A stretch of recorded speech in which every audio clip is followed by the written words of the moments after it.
Dope test मुस्बत आने पर कौमी क्रिकेटर मोहम्मद नवाज के खिलाफ इंक्वायरी शुरू। T20 वर्ल्ड कप के दौरान लिए गए सैंपल में ममनुआ मादा सामने आया। पाकिस्तान क्रिकेट बोर्ड के मुताबिक केस एंटी डोपिंग कानून के तहत निपटाया जाएगा। मोहम्मद नवाज को पाबंदी या जुर्माने का सामना हो सकता है। 20 सैंपल के टेस्ट के बाद अपनी फैसला मुतवक्किल।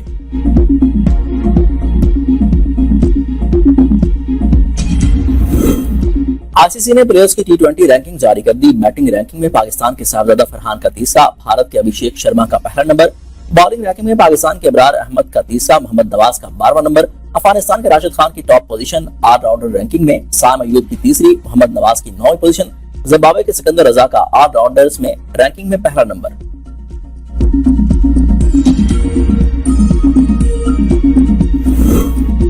पाकिस्तान की कामयाब सफारती कोशिशें, ईरान पर हमले फिर रुकवा दिए। ट्रंप का पाकिस्तान की दरख्वास्त पर जंग बंदी में तौसीक का ऐलान।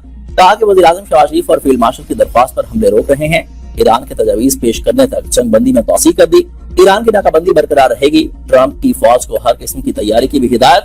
कहा कि ईरान माशी बदहाली का शिकार है। आमरा हुर्मुज़ की नाकाबंदी से ईरान को तकरीबन $500 मिलियन यौमिया का नुकसान हो रहा है। ईरान की नाकाबंदी खत्म कर दी तो कभी कोई डील नहीं हो सकेगी। ईरान की हुकूमत इस वक्त कमजोर और तकसीम है। ईरान पर हमले नहीं कर रहे। व्हाइट हाउस के मुताबिक जेडी वेंस आज मुज़ाकरात के लिए पाकिस्तान नहीं जाएंगे।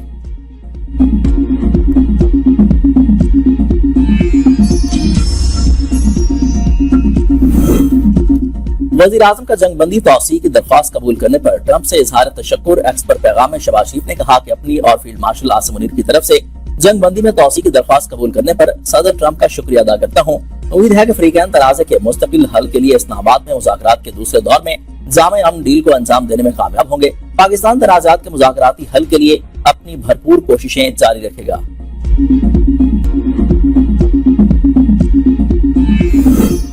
पाकिस्तान का मुज़ाकरात के दूसरे दौर को यकीनी बनाने के लिए सफारती कोशिशें जारी रखने का फैसला। वज़ीर-ए-आज़म शहबाज शरीफ की ज़ेर-ए-सदारत आरस्ता का इजलास। अमरीकी सदर की जानिब से जंग बंदी में तौसीक के ऐलान का खैर मकदम। ज़राए के मुताबिक पाकिस्तानी क़यादत आज भी ईरानी क़यादत के साथ राब्ते में रहेगी। पाकिस्तान का मौक़िफ़ है कि मसाइल का हल सिर्फ सफारतकारी और मुज़ाकरात के जरिए ही मुमकिन है।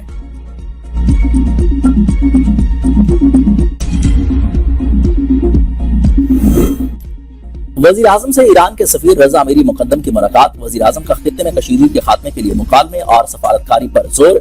कहा कि पाकिस्तान खित्ते में अमन और इस्तेहकाम के लिए मुसलसल सहूलतकारी का किरदार अदा कर रहा है। ईरानी सफीर ने खित्ते में अमन के लिए पाकिस्तान की काविशों को सराहा।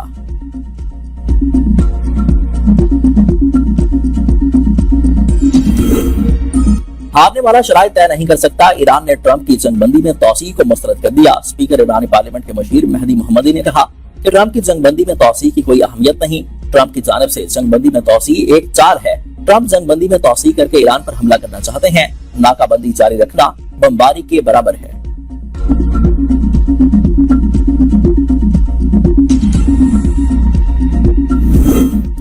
पासदारान इनकलाब की आबनाए हुर्मुज़ में 3 कार्गो जहाजों पर फायरिंग। एक को शदीद नुकसान पहुंचा। बैनुल-अक़वामी मीडिया के मुताबिक पासदारान इनकलाब से मंसूब गनबोट ने फायरिंग की, जिससे एक जहाज का बुर्ज शदीद मुतासिर हुआ। दीगर 2 जहाजों पर भी फायरिंग की गई, ताहम उन्हें कोई नुकसान नहीं पहुंचा। मैरीटाइम हुकाम के मुताबिक वाक़या ओमान के शिमाल मशरिक में पेश आया। अमेरिका की जानिब से आबनाए हुर्मुज़ की नाकाबंदी खत्म करने के इशारे मिले हैं। अक़वाम मुत्तहिदा में ईरानी सफीर अबीर सईद कहते हैं कि अमेरिकी नाकाबंदी खत्म होने की सूरत में इस्लामाबाद में मुज़ाकरात में शिरकत करेंगे। आबनाए हुर्मुज़ पर अमेरिकी नाकाबंदी खत्म करना मुज़ाकरात की बहाली के लिए शर्त है। अमेरिका का ईरानी बंदरगाहों की नाकाबंदी जारी रखने का ऐलान। वजीर खजाना स्कॉट बेसेंट कहते हैं कि महज दिनों में खारिक जजीरे में तेल जखीरा करने की गुंजाइश खत्म हो जाएगी। तेल के ईरानी कुएं पैदावार से बंद हो जाएंगे। ईरान की मैरीटाइम तिजारत में रुकावट डालना ईरानी हुकूमत की बुनियादी आमदनी को हदफ बनाता है। ईरान से खुफिया तिजारत पर अमेरिकी पाबंदियां आयद होंगी। अमेरिका ने ईरान को असलहा फराहम करने वाली कंपनियों और अफराद पर पाबंदियां लगा दी हैं। ईरान, तुर्की और मुत्तहिदा अरब अमारात में 14 अफराद और कंपनियां शामिल हैं। मुतलका अफराद कंपनियां ईरान को हथियारों के अज्जा की नकल हमल में मुलविस करार।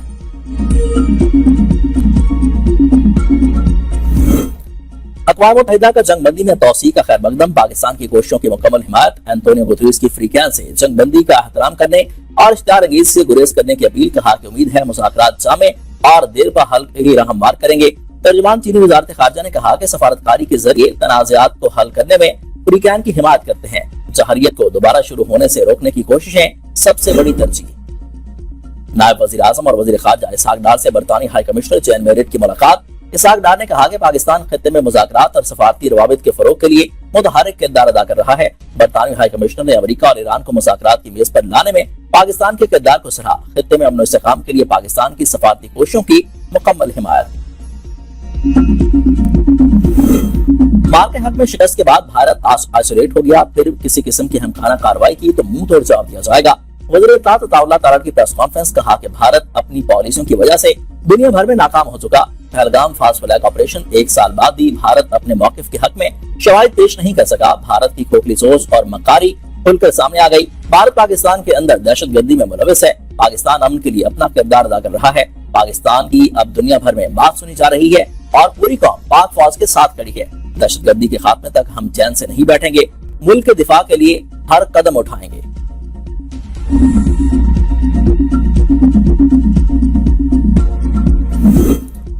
مار کے حق آپریشن بنیادی مرسوس کو سال مکمل۔ گزشتہ سال 22 اپریل کو پہلگام حملے میں 26 ہلاکتوں کے بعد بھارت نے بغیر ثبوت پاکستان پر الزام لگائے۔ 6 مئی کی رات پاکستان میں بلا وجہ فضائی کارروائی کی۔ فیلڈ مارشل کی قیادت میں مار کے حق میں 26 بھارتی فوجی تنظیمات کو نشانہ بنایا گیا۔ ان میں سورت گڑھ، سرسا، بھوج، آدم پور، پٹھان کوٹ اور ادھم پور کے فضائی اڈے شامل تھے۔ براموس میزائل کے ذخیرے بھی نشانہ بنائے گئے۔ ایئر ڈیفنس سسٹم S-400 کو بھی نشانہ بنایا گیا۔ پاکستان نے بھارت کے خلاف جدید جنگ کے اصول بدل دیے۔ وزیر اعلیٰ سندھ سید مراد علی شاہ اور وزیر ریلوے حنیف عباسی کی زیر صدارت اجلاس۔ کراچی سرکل ریلوے اور سب اربن ٹرین سروس بحال کرنے پر اتفاق۔ کراچی تروڑی اور کراچی جیک بعد نئی ٹرین سروس شروع کرنے کا فیصلہ۔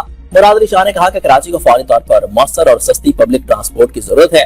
حنیف عباسی کی ملیر ہالٹ انڈر پاس کی تعمیر کے لیے NOC فوری جاری کرنے کی ہدایت۔ اجلاس میں ریلوے زمین پر تجاوزات کے خلاف سخت آپریشن شروع کرنے کا فیصلہ۔ لائسنس یافتہ کرپٹو کمپنیاں اب بینک اکاؤنٹ کھول سکیں گی۔ اسٹیٹ بینک نے پابندی اٹھا لی۔ وزیر مملکت بلاک چین اور کرپٹو کرنسی بلال الدین ثاقب کا کہنا ہے کہ اسٹیٹ بینک نے کرپٹو بینکنگ پر 8 سال سے عائد پابندیاں ختم کر دی ہیں۔ ڈیجیٹل اثاثوں کے شعبے میں قانونی اور منظم سرگرمیوں کی راہ ہموار ہوگی۔ وفاقی حکومت کا درآمدی گاڑیوں پر ڈیوٹی ختم کرنے کا فیصلہ۔ وزارت صنعت و پیداوار نے 5 سال کے لیے آٹو پالیسی تیار کر لی۔ ذرائع کے مطابق اعلان سے قبل پالیسی کی IMF سے منظوری لی جائے گی۔ 5 برس کے دوران کسٹم ڈیوٹی 15% تک لائی جائے گی۔ سیفٹی سٹینڈرڈز اور لائسنسنگ کا نظام سخت کرنے کی بھی تجویز۔ اپنی ڈرافٹ آئندہ ہفتے تک IMF کے ساتھ شیئر کیا جائے گا۔ IMF سے گرین سگنل ملنے پر پالیسی وفاقی کابینہ میں پیش ہوگی۔ آئل ٹینکرز کی آمد و رفت معطل، کروڈ آئل کی سپلائی رک گئی۔ اٹک ریفائنری نے اپنا مین یونٹ بند کر دیا۔ اسٹاک ایکسچینج کو آگاہ کر دیا گیا۔ شیئر ہولڈرز کو بھی آگاہ کر دیا گیا۔ کہا کہ اسلام آباد میں غیر ملکی مہمانوں کی آمد کے باعث ٹینکر کی ترسیل معطل ہے۔ ریفائنڈ پروڈکٹس، پیٹرول اور ڈیزل کی بھی ترسیل نہیں ہو رہی، جس کی وجہ سے اسٹاک بڑھتا جا رہا ہے۔ 32,400 بیرل یومیہ پیداوار کا مین یونٹ آئل ٹینکر لاریز کی آمد و رفت اور پیٹرولیم مصنوعات کی ترسیل بہتر ہونے تک بند رہے گا۔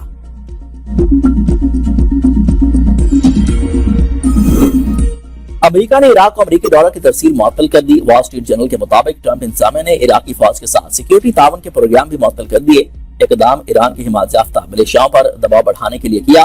امریکی محکمہ خزانہ نے تقریباً $50 کروڑ مالیت کی امریکی کرنسی نوٹوں کی کھیپ لے جانے والے کارگو طیارے کی ترسیل بھی روک دی تھی۔ اب تک کے لیے اتنا ہی۔ دیکھتے رہیے B42 نیوز۔